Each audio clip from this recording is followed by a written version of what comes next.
السلام علیکم ورحمۃ اللہ وبرکاتہ۔ محترم دوستوں، اللہ تعالیٰ کے کئی احسانات و انعامات ہم بندوں پر ہے جس کا شکر کرنے سے ہماری زبان قاصر اور ہاتھ عاجز ہیں۔ جیسا کہ خود اللہ تعالیٰ نے فرمایا، اگر تم اللہ کی نعمتوں کو شمار کرنے بیٹھو گے تو تم شمار نہیں کر پاؤ گے۔ انہی احسانات و انعامات میں سے ایک احسان و انعام ہم گناہگار خطا کاروں کے لیے حصول ثواب مغفرت کی بھیک طلب کرنے، اپنے نفس کا تزکیہ کرنے کے لیے خداوند قدوس کی جانب سے ماہ رمضان کا عطیہ بھی ہے، جو ہم گناہگاروں پر ایک نعمت ہے۔ محترم دوستوں، ہم جس ماہ سے گزر رہے ہیں، جو مہینہ ہم پر سایہ فگن ہے، وہ رمضان المبارک کا مہینہ ہے۔ اللہ تعالیٰ نے تمام مہینوں میں رمضان کے مہینوں کو ایک خاص فضیلت و اہمیت سے نوازا ہے۔ یہ مہینہ اپنے اندر ایسے فضائل رکھتا ہے جو کسی اور مہینے کو حاصل نہیں، اور اس مہینے کی آمد کی بشارت صحابہ اکرام کو پہلے ہی سے سنا دیتے کہ دیکھو عنقریب ایسا مہینہ آنے والا ہے جو کئی فضیلتوں کو اپنے اندر رکھتا ہے، اور اس میں ایک ایسی رات ہے جو 1000 مہینوں سے بڑھ کر ہے۔ محترم دوستوں، اس ماہ کا کوئی لمحہ، کوئی گھڑی ایسی نہیں جو رحمتوں، برکتوں اور بخششوں سے خالی ہو۔ یہ نیکیوں کا فصل بہار ہے۔ اس کا ہر روز روز سعید اور ہر شب شب مبارک ہے، اور اس ماہ رمضان ایک مومن و مسلم کے لیے تقوی کی بہار کا موسم ہے۔ اس ماہ مبارک میں روزے فرض کیے گئے ہیں جس کا مقصد تقوی ہی ہے۔ اللہ تعالیٰ کا ارشاد ہے، یا ایھا الذین آمنوا کتب علیکم الصیام کما کتب علی الذین من قبلکم لعلکم تتقون۔ مومنوں، تم پر روزے فرض کیے گئے ہیں جس طرح سابقہ امت پر فرض کیے گئے تھے، تاکہ تم میں تقوی کی صفت پیدا ہو۔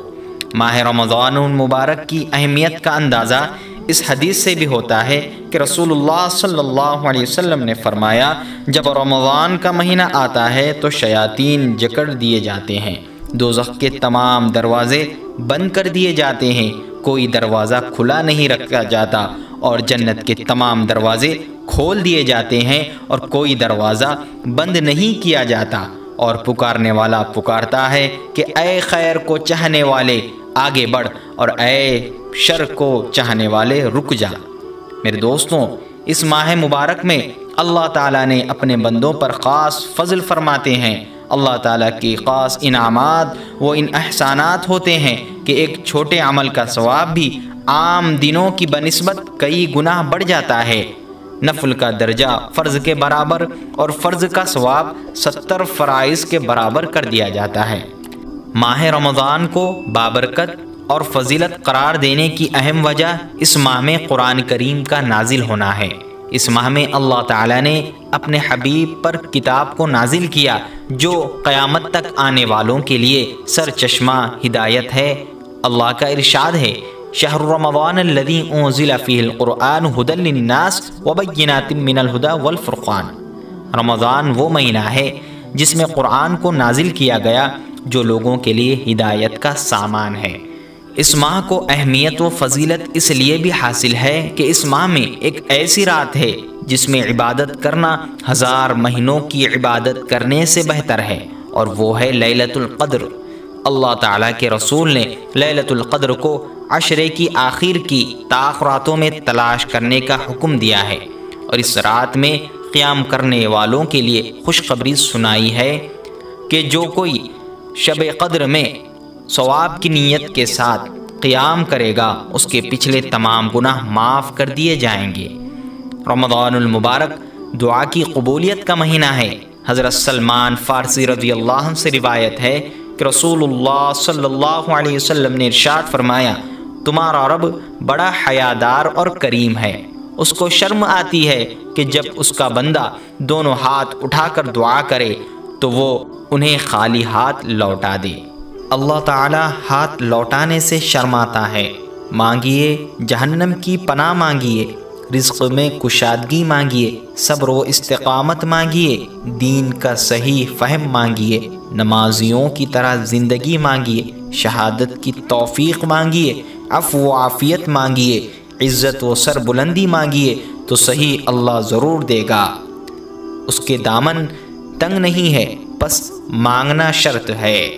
رمضان المبارک کی ان تمام فضیلتوں کے باوجود جو لوگ رمضان کا اہتمام نہیں کرتے اور اس ماہ میں اعمال صالحہ نہیں کرتے، وہ اپنی مغفرت نہیں کروا لیتے، ان کے لیے بڑی وعید ہے۔ ایک مرتبہ نبی کریم صلی اللہ علیہ وسلم منبر پر تشریف لے گئے۔ جب پہلے درجے پر قدم رکھا تو آمین فرمایا، دوسرے پر قدم رکھا تو آمین فرمایا، اور تیسرے پر قدم رکھا تو آمین فرمایا۔ صحابہ اکرام نے اس بارے میں پوچھا تو آپ صلی اللہ علیہ وسلم نے فرمایا، اس وقت جبرائیل علیہ السلام میرے سامنے تھے۔ جب میں پہلے درجے پر چڑھا تو انہوں نے کہا، ہلاک ہو وہ شخص جس نے رمضان کا مہینہ پایا اور اس کی مغفرت نہ ہوئی۔ محترم دوستوں، غور کرنے کا مقام ہے۔ ذرا سوچئے کہ کتنا بدبخت ہوگا وہ شخص جس کے لیے جبرائیل علیہ السلام نے بد دعا کی ہو اور اس پر رسول اللہ صلی اللہ علیہ وسلم نے آمین کیا ہو۔ تو ہمیں چاہیے کہ اس ماہ سے بھرپور فائدہ اٹھائیں اور اس کی رحمتوں کو اپنے دامن میں بھر لیں اور اللہ کو راضی کر لیں۔ میری اللہ تعالیٰ سے دعا ہے کہ وہ ہمیں ماہ رمضان المبارک کو سمجھتے ہوئے اس ماہ کی برکات و رحمتوں کو اپنے دامن میں سمیٹنے کی توفیق عطا فرمائے اور اللہ پاک ہم سب سے راضی ہو جائے۔ وما علینا الا البلاغ۔